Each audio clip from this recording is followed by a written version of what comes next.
Boom, there it is, ladies and gentlemen. Show number 2 for today. Do you love work? Well, you probably should since you're spending a lot of time there. And if you don't, then this episode's for you. Let's talk about a new point of view as we get started on this one. Here we go. Shut up and sit down. Look, a business can give you everything you want in life. Prestige, wealth, freedom. It can also take everything away from you. This show is for those who are willing to take that risk. These are the real life stories of entrepreneurs. But before we start, I have one small favor to ask. Please leave a comment.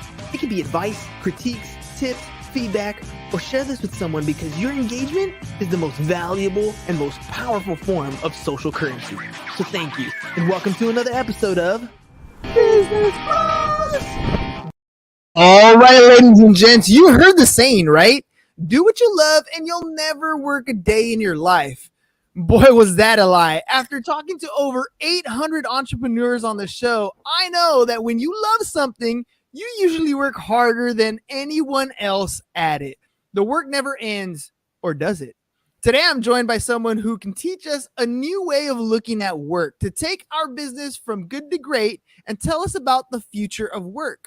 So let's talk about the lie that we were told and how to love every element of our lives with a new view on work. Let's welcome to the show, Miss Maria Carpenter.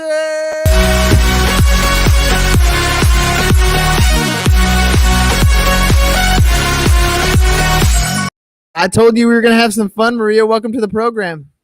Thank you. Thank you so much. Thanks for having me. And I mean, your energy is so fantastic. Do you love work? You know what? I love what I do. I mean, there's no other platform that I've ever been on where I get to talk to somebody about business stuff. That stuff really gets my engine going. I love talking about almost every aspect of it. And as I interviewed multiple entrepreneurs, seeing their perspective on it is really enlightening to me. I love it. How about yourself? How do you frame the thing you call work? Well, I want to just talk about your energy for a second, and then that'll explain how I think of work. So you introduced me, and your energy was so amazing. I can feel it all the way here in Cape Town, South Africa. And I was kind of falling asleep because it's 11 o'clock at night here. And then when you introduced me, I was like, wow, I'm in it. I am so excited. I'm ready to be here because your love for work comes through. And right now I'm on this mission of changing the way the world sees work so that we can all be like you. Because wouldn't it be really cool if you could, everything that you ate, everything that you consumed, that you read, heard, everything that's given to you and everything that you produce was made with love? Oh, absolutely. You know, it's funny you talk about that because a lot of the social platforms, TikTok, for example, one of the reasons why it's blown up is because the algorithm is based on interest, things that we find interesting ourselves. And I explain to my students all the time, the thing that your phone recognizes the most is your face. So anytime you make any little micro expression or you spend some time on stuff, it recognizes that. But I don't think we as individuals always recognize the things that we love and how to go about using that information that comes in. So you talk about reframing it. What do you mean? Okay, so this lie that we've been fed, so it's very strong in South Africa. Even though you hate work, it's a slog, it's a drag, you've got to do it because that's how you survive. You have to earn money and you just got to push through and you've got to do it. And so you'll get groups of people at work who get together drinking coffee and having lunch and just complaining nonstop about their miserable day and their miserable boss and then they finish work and they go home and then they come back and do the same thing. It's like almost insanity, right? Oh yeah. And yet we think it's okay. We think it's okay to live a life like that. And I've had a few decades of work experience behind me, and I've been through the full spectrum. Work that I've absolutely loved, work that I've absolutely hated. I've had bosses that pushed me to breaking point. I even had a manager who was addicted to porn. It's I've had the full spectrum. And I really love working. I love being of value. I love being of service, but I didn't know that. So to your point earlier, I couldn't articulate that. I just thought everybody works, so I must work. Just like everybody went to university, so I went to university. And that's just what you do. But I love engaging and serving. And it's taken me a while to get to that understanding. And how you do that is you get to know yourself. So it took like a midlife well, it's a crisis. We had tragedy in the family, and at those points of reflection, where you've got to make a decision: how do I get myself out of this, or don't I get myself out of this? Is this it? And in those hard times, you get to face yourself. They're always gifts in the end, and you get to really face yourself and go, is this the life I want? Is this the life I choose? And who am I? Like, who am I to me? What are my real thoughts? And it's been a long time coming, this mission and this thinking around changing our point of view for work. But I felt it so strongly with people who I would speak to, having gone through this transformation myself, and just realizing how much I love work and I love people, and leading teams and leading humans, and then now seeing this contrast of people in misery. And I thought, no, I want to do something about this. I want to share my love and enthusiasm for work and tell people this could be you, not because I'm special, but just because we are supposed to be happy. We're supposed to be excited. I want to go back a little bit to where you're talking about how you had to discover who you are as an individual, because I think that self-awareness piece always sounds so easy, and I feel like in almost every decade of life, you're a little bit of a different person with a little bit of different goals and aspirations. I mean, I know I spent my 20s having some fun. I got married in my mid 20s. My kids started to come around. I spent most of my 30s with my young kids. And now as I just hit 40, I know I personally went through my own, I don't, maybe you can even call it depression, or kind of like midlife crisis, trying to figure out like, who am I? And I've done great things in my life. And yet I found myself sometimes thinking like, was this worth it? Like, did I do the right thing? Almost like at 40, it's over, but realizing also at the same time, it's just beginning, baby. Like, this is just I'm just gotten to a prime point in my life. So part of it was dealing with reflecting on what I could have done. And the other part of it is, well, what do I want to do going forward? When you kind of went through your issues that you kind of had to work through to find yourself, what are some of the things that you discovered, and how did you discover them? So I discovered a lot of things, because depression it's hard. It's the things that I would do before in that childlike state in your 20s, it's just so much easier to find joy. And you like call up a buddy, you go and meet for drinks, and then everything that was worrying you before the drinks somehow disappears, and everything is fine again. And then those tactics at some stage stop working. Like, you can't really pinpoint exactly when they stop working, but you know that they stop working, and you can't shake this feeling of, is this it? I don't want to get out of bed.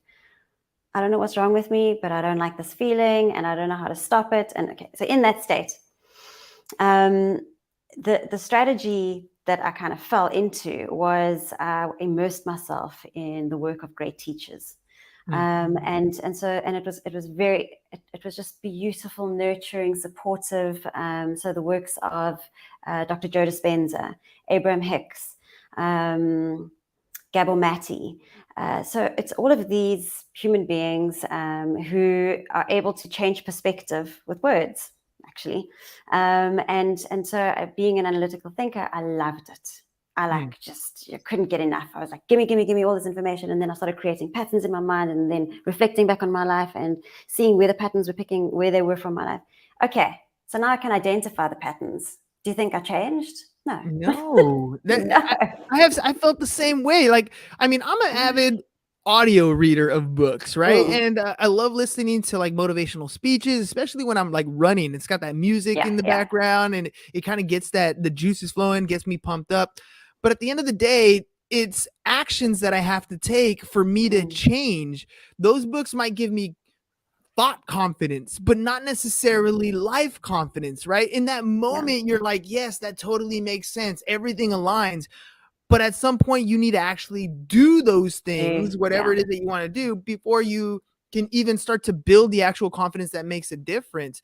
But when you get to the point where you're going to make that choice, right? Where you're confronted with that thing that you said you were going to do, a lot of times we stay in that spiral depression because we don't actually take that step. We see it, we know we're supposed to do it, and for whatever reason, we hold back. So what made you take that step and take the action necessary once you started learning what you knew you had to do?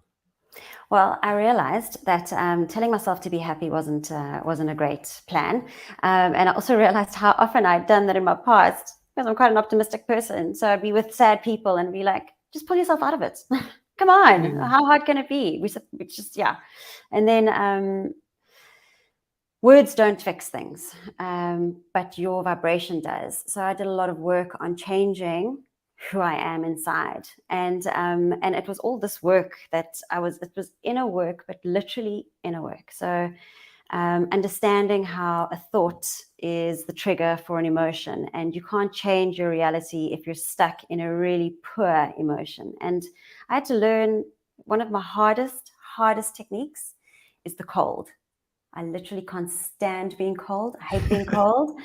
Wim Hof breath work, cool. Getting into a cold shower, I'm like, I can't do it. Scared of Okay. that ice bath. And I have to do it because that's what gets me out of it. So for people who are suffering from depression, um, a change in temperature that dramatic always helps. Always. And now when I'm dealing with clients, I actually use it. And unfortunately, if I'm teaching it, I do it myself. But so it's cold showers. We have freezing water in Cape Town, so we'll meet and go for a swim in the ocean. But there is something there that can change your state of depression and get you out of it. But you have to change who you are in order to implement those habits. And that I found, and for those habits to have longevity. Does that make sense? Yeah, it does. It does. And let me ask you this, because me personally, I kept asking myself, like, what do I want? What's gonna make me happy? What's gonna, like, I was chasing this idea of happiness. Yeah. And I'm a type of person who kind of seeks progress. I know I can always get better at something, right? No matter, I could win at something, I could be successful at something. And while other people are like saying, yeah, good job, I'm always thinking like, well, I probably could have done it a little better, or how can I make Mm, this, how can I improve from there? And so me trying to seek happiness, I felt like it was a never ending spiral. There was nothing that made me happy because there's no mm, end journey. There's no like destination where I'm like, yay, this is happiness. It's a continuous progress. I had to stop yeah. personally trying to find out what made me happy and instead focus on like, what is it? Like, what are some habits that I need to do every single day? What are my minimum standards that I need to set for myself? Because if I can achieve these daily, I Yeah. feel like I've accomplished something. I feel Mm, like I'm moving in that forward direction. Even if it's a small amount in that forward direction, the progress is me in my happy state. So it was a little weird for me to kind of figure that out. Now I keep two journals. I journal at the end of the day, kind of writing what I accomplished, what the day was like, just anything that comes to mind where, what my kids did, how I interacted with my wife, what my students did, all that stuff. But I have a second journal where I write down, these are the things I need to get done today. These are my ongoing lists that I want to work on. And what's my one thing that I want to accomplish every day? And as I'm checking those things off, I found that my day has been like, I feel a lot more confident. I walk mm, into rooms and I'm like on cloud nine. I feel accomplished. I may not have made the dollar amount that I wanted to achieve. I may not have made some grand gesture or grand accomplishment, but everything I set out to do for the day, I did it. I told myself mm. that this is what I wanted to do and it got done. And it's a little bit different, I guess, than trying to seek that happiness. What do you think about that?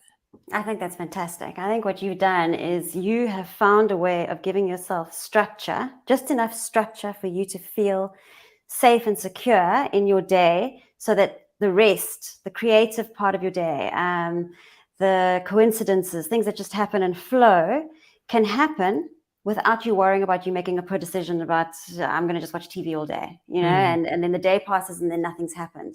So at work and in work environments, it's very important to have the structure that's right for you so that your day can flow. So what this means is it's like, think about it as when you sit on a chair. When you sit on a chair, it's going to hold you up mm-hmm. most of the time.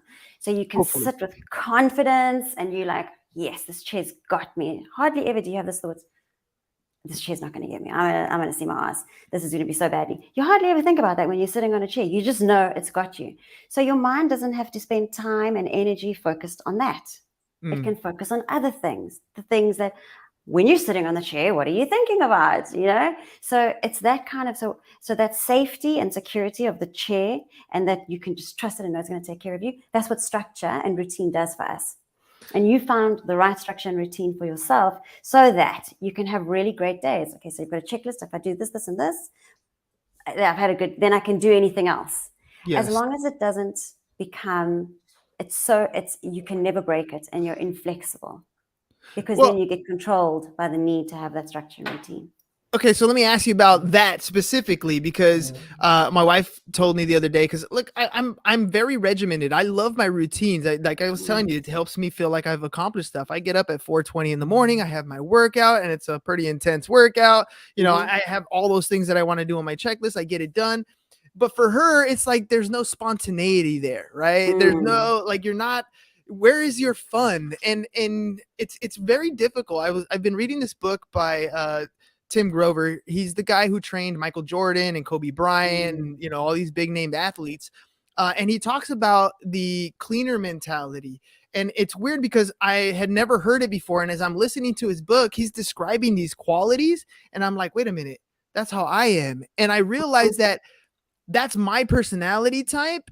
And when I'm around people who are not my personality type, they think I'm insane. They think I'm crazy. Like, where do you have fun? What I'm doing is the fun. Like the progress and checking those things off is my enjoyable thing. My brother gets on my case because he loves to travel. I don't really like to travel, right? But I would love to go to the movies, and that's the way I escape. That's, how I find fun is different than what other people find fun, or how they consume their extra time is different from the way I consume my extra time. And so being faced with that judgment, that's that outside perspective or opinion of what makes me happy, really gives me that second thought. When you're in a work environment, you have your structure, you have your goals that you're going to go, but sometimes you'll have your peers, your coworkers, or even a manager implementing or trying to implement their way of doing things onto you. And I think that's really what can add some of that stress. How do you feel about that? I think that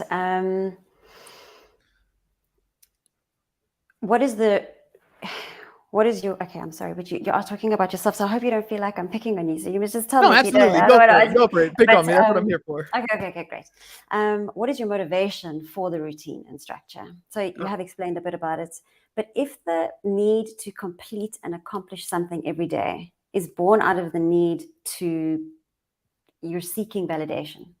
I need to succeed because somehow that's linked to, so for myself, a lifetime commitment to wanting validation from external parties. Committed. I have been committed, so seeking this. And so what that would mean is that my actions wouldn't always be based on, that looks like so much fun, I'm going to love it. This is the right thing for me. Oh my goodness, it just makes me so good. I'm so happy just thinking about doing that stuff. No, it's like, maybe if I do that, I'll be seen. Maybe if I do that, I'll get more money. Maybe if I do that, I'll get a promotion because I've been seen and therefore I'll get more money.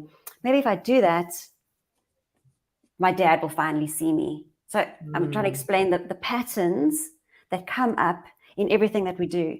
So work, meaning, when I say that work is love, and we should all be happy in work. When you were telling the story about your brother and people saying, well, you don't like to travel. And you're like, no, I like going to movies. A lot of people, when they are faced with people who love their work, not necessarily your family, but a lot of people have this feeling come up with inside them, this resistance of like, I hate my job. I can't imagine loving work like this. There's something wrong with this person, not because I'm normal.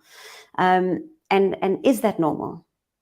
Firstly, can we just stop having judgment for any of us? Like, go to the movies. It makes you happy. Just be happy. Can't we all just find out who you are and do the stuff that makes you happy? That would be like amazing if the world could just all decide from tomorrow, great, everybody, let's do that. But secondly, so moving on from the judgment and just moving into this understanding that, yes, we're all different. Okay, cool. When you are not enjoying work and you're not happy, I invite everybody to take a checkpoint with that unhappiness and say, why? Why am I unhappy? Is it the content of my work? Is it the people that I work with? Is it Is it the fact that I have to work? I wish I was a trust fund baby, because I've been through those emotions too. And find out if it's the work that you're doing, don't do it. And it's not something I'm saying like flippantly, like everybody needs work. We do need to survive. We need money to survive. That's the world that we are living in right now. Okay, I get it. But don't stay there. You can make a choice. You can change it. So you can decide, okay, because I've got this information in my head, I've got this point of view, work is supposed to be fun, I'm supposed to love it. If I don't, that means I should change it. Let me start exploring who I actually am, to find out what I really love doing and to see how I can monetize that. Do you follow the flow? Yeah. Well, let me ask you this, because I'm gonna admit, pride has been one of my it's my greatest sin, right? My dad actually noticed it early on. He always told me when I was younger that pride is the thing that's going to get me places. It's also going to be the thing that holds me back, right? So seeking that validation is definitely something that I know I've tried to be. I try to always be better, and I know that I've sought that validation in the past. But for the most part, I always like to be better because I know I can be, right? Like, because I know I can improve. That's really, I have sat down and tried to look at myself introspectively. And when asked, like, why do you do it? Like, why do you work out so intensely? Honestly, because I want to look good when I get out of the shower. I want to look in the mirror and be like, yes, like I'm improving, or other ways, right? Like, want to look good while you're having sex. Like, this is the actual factual truth why I work out. Now, if it gives me longevity in life and, it makes me have more energy, those are all bonuses. But that's not really the incentive that got me there, if I'm being honest with myself, right? If I'm being honest with myself, it's because I know I can improve.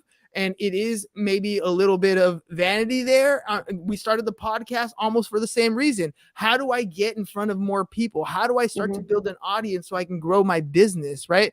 And why do I post every day? Part of it is vanity. And if you can't, I feel like if you can't admit that to yourself, how are you going to progress? Like, even the ugly stuff, even the dark side of who we are, we have to admit to ourselves. Now, controlling that dark side, right? Making sure that the dark side isn't the thing that takes over in your day to day, that you have control over it. But once you harness it, that could also push you to a nice level as well, right? Not everything is going to be rainbows and candy all the time. We would love to have that, but there are dark sides in us that I think push us through some of those things, especially when we fear certain things. Like, you just got to pull it out from you and just be like, look, this is the ugly part, but you're going to push through this because you want to. So the reason why I'm going there is because there's another side of work that people kind of push, which is work isn't always fun, but the work that you do can give you the money, the resources, the time, so that you can do what you want to do.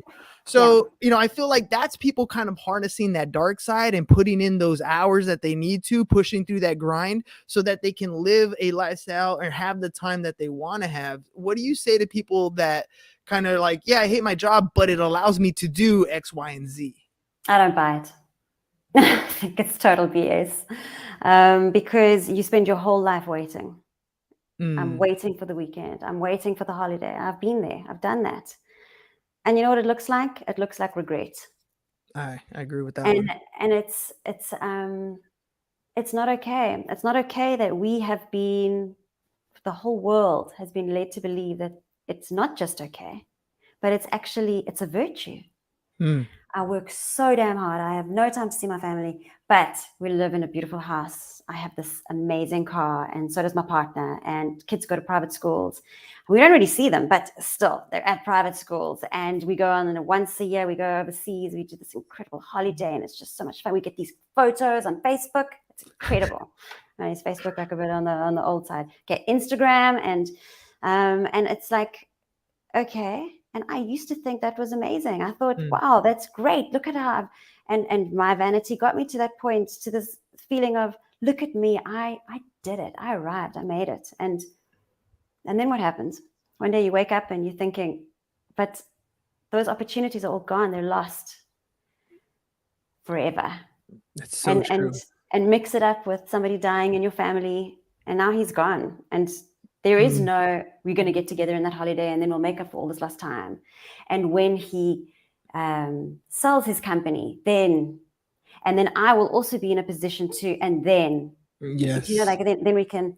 I had this dream, and we had a horrible, tragic. I mentioned tragedy earlier, where somebody did pass away in my family, and in my mind, I thought I had time. I Mm. thought we were going to get to a stage in our lives. We were going to go on a skiing holiday with the whole family. It was going to be so incredible, and I was just fantasizing about this incredible holiday. And then he was gone. I was like, but that Yes. wasn't my dream. And that's what, when you're pushing through, and yes, absolutely, when you're at the gym and you're thinking, this is so hard, I don't want to do it. If I'm in a yoga pose and I'm like, has it been 60 seconds? No. And you're like, Zen, this is amazing. Okay. Yes. But that's because there's another side to it. It's like I'm getting strong because life is an adventure. So when pain is associated with adventure, yes, I get it. But living your life in misery, and what happens when you hate your job is you end up hating yourself because you cannot be your true self in that environment.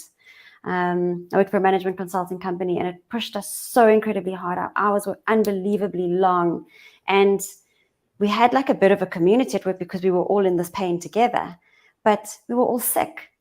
We were like physically sick, and we were young in our 20s, and we would work sick. No. It was wild. Yeah. No, and I'm glad you said that, because I've made posts about that where you look forward to Fridays, you hate Mondays, and the weekends just they go too quickly. You can't stand it. You wait for the summer vacations, and they go by so quickly. It's not the lifestyle you want to live. So you want to create a life where you're living by design and not by default, Yes. right? And I think that's what you're really talking about here. I hear people like Gary Vee say things like, it's not success isn't defined by how many dollars you make. It's whether or not you wake up every day and you love what it is that you do. If and kind of classifying how we as a generation or we as a people define success, because you're right, we are living in that Instagram world where we're trying to put the perfect picture of success, but not necessarily living that life. We're hating every moment, and then we pause and smile for the camera, and then we go back to hating every moment that we're there. Kids are screaming, everybody's fighting in the family, and you're like, just smile. Yes, quickly, cheese. Right. But and the other thing is, you're right, when we lose somebody, I have this saying that you're here for a while and then you turn into a picture. And that's like one of those things that I tell myself all the time, because when you're talking about not having time, we lost family members too. And that's one of the things, when I was attending the memorial services this year, I kept thinking that, look, they were here and now they're a picture, and that's all they have. When my brother died, same thing. He was here and now he's a picture. Like that's all we have, is these still moments, maybe some video clips here and there. But what did we do during that time? Because when sometimes you get the opportunity to think back and reflect, did I do what I wanted to do? In my opinion, at the end of your life, you will always have regrets. I don't think there's ever somebody who doesn't sit on their deathbed and say, I wish I could have, should have, would have done this. There's always more that we want to do and could do. But did you do something? Is there things in your life that you're happy for? And did you spend the most of that time trying to do that thing that made you happy? And if you did, that's a winning life. If you were spend most of your days with a smile on your face and you're happy doing what you're doing, that's a win. Life isn't easy by no means. Even if you're doing what you love to do, you're still going to have those struggles and pains, but you're doing what you love to do. And that, I think, is what you're getting across here. That's the key to having that workplace miracle, to enjoy your every single day. I mean, right? Yeah, that is exactly right. And it's, do you know Alan Watts? Alan Watts, he's got an amazing clip on YouTube, and he explains that exact analogy around. He's like, just do what you love doing. Even if you make no money, at least you love every day. So you're going to make some money, but you might not be filthy rich, but you love every single day, rather than just loving 10 days of holiday a year. Like it's, oh wow, it's incredible. Yeah, we're the only species on the planet that pays to be here. Everybody else just kind of is doing their thing and surviving. So, enjoy the life you have. We're all, there's so many things that you can do. If you're an outside person, do the outside person. If you're a digital person, do the digital person, but be you and have fun doing it. Maria, before we head out, if people want to reach out to you, talk more about how they can make their workplace a place they love to go to, how can they get a hold of you? I'd love them to join the Facebook group, The Workplace Miracle.